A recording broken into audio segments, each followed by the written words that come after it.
Actually, there is something important that I forgot. So you see on the Tailwind website, for example, we have this dropdown open, and if we click outside of it, then it closes.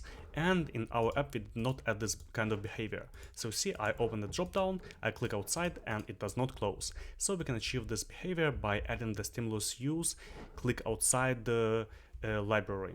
So I'm going to add stimulus use to our application by running bin input map bin stimulus use.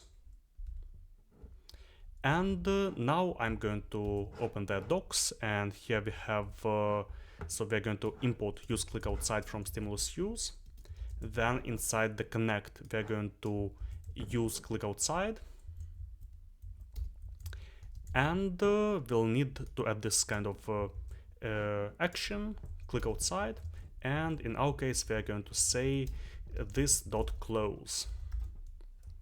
So let's see if this works. I will refresh our page, I click outside, and it closes. Now, importantly, it closes when I click outside of this whole element. You see, this navbar and this dropdown are within the same data control navbar, so I should click outside of it, here or here, for this element to be closed.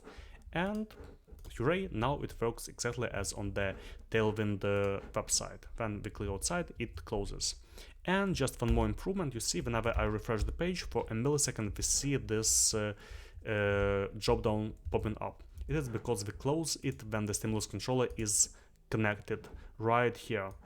So kind of a better way to close it would be directly in the HTML that renders before the JavaScript. So here I'm going to just add a hidden class to the dropdown. And now we don't have this dropdown popping up when we refresh the page. So works nicely, looks great. Thanks for being with me, and see you in the next one.